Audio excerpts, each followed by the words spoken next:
നമസ്കാരം. കാസർഗോട്ടെ പൂച്ചക്കാട്ടെ ഗഫൂർ ഹാജിയുടെ കൊലപാതകവുമായി ബന്ധപ്പെട്ട് 90-ാം ദിവസം കുറ്റപത്രം നൽകി അന്വേഷണ ഉദ്യോഗസ്ഥർ കേസിന്റെ ഏറ്റവും മർമ്മപരമായ ഒരു ഘട്ടം പിന്നിട്ടിരിക്കുകയാണ്. ഗഫൂർ ഹാജിയുടെ ഘാതകർ ഇപ്പോൾ റിമാൻഡിലുള്ളത് ഹോസ്ദുർഗ സബ് ജയിലിലാണ്.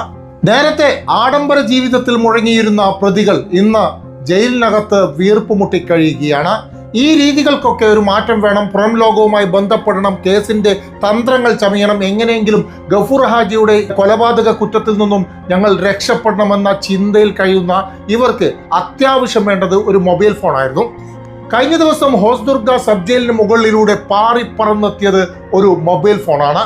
പക്ഷേ പ്രതികളുടെ നിർഭാഗ്യം എന്ന് പറയട്ടെ, ആ ഫോണ് എത്തപ്പെട്ടത് ജയിൽ ജീവനക്കാരുടെ കയ്യിലാണ്.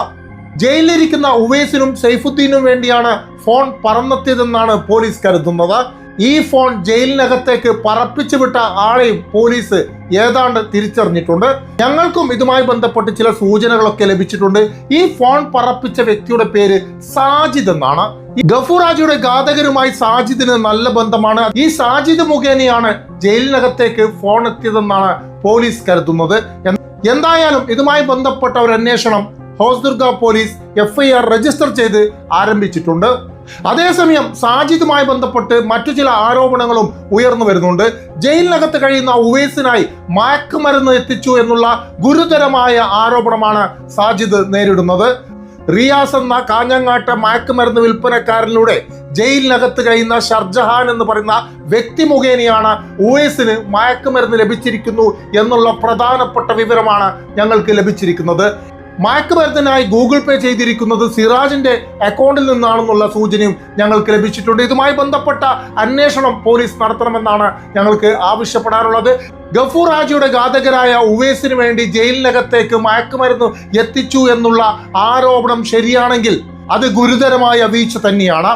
ജയിൽ വകുപ്പും പോലീസും ആരോപണങ്ങൾ ഉയർന്നിരിക്കുന്ന വ്യക്തികളെ കുറിച്ച് കൃത്യമായ ഒരു അന്വേഷണം നടത്തിയേ മതിയാകൂ. അതേസമയം ഗഫൂർ ഹാജി കേസിലെ 7-ാം പ്രതിയായ സൈഫുദ്ദീന്റെ ജാമ്യാപേക്ഷ നേരത്തെ തന്നെ ഹൈക്കോടതി തള്ളിയതാണ്. വീണ്ടും അപേക്ഷയുമായി സൈഫുദ്ദീൻ ഹൈക്കോടതിയുടെ മുന്നിലെത്തിയിരിക്കുകയാണ്. പക്ഷെ കുറ്റപത്രം സമർപ്പിച്ചതിനാൽ ഈ ജാമ്യാപേക്ഷയും തള്ളാനാണ് സാധ്യത. ഗഫൂർ ഹാജി കേസിലെ പ്രധാനപ്പെട്ട പ്രതികളായ ഉവൈസിനെയും ജിന്നുമയും രക്ഷപ്പെടുത്താനുള്ള ചില കുരുനീക്കങ്ങൾ കാസർഗോഡ് കേന്ദ്രീകരിച്ച് നടക്കുകയാണ്. ഇതിന് ചുക്കാൻ പിടിക്കുന്നതാകട്ടെ ഒരു പ്രമുഖ വക്കീലും ഈ സിറാജുമാണ്. പണം ഒഴുക്കുകയാണ്. ഭീമമായ ഫീസാണ് വക്കീൽ ഇതിനായി വാങ്ങിച്ചിരിക്കുന്നത്.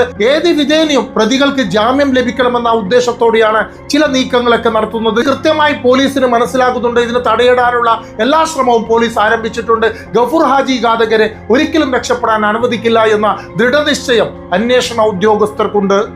നന്ദി, നമസ്കാരം.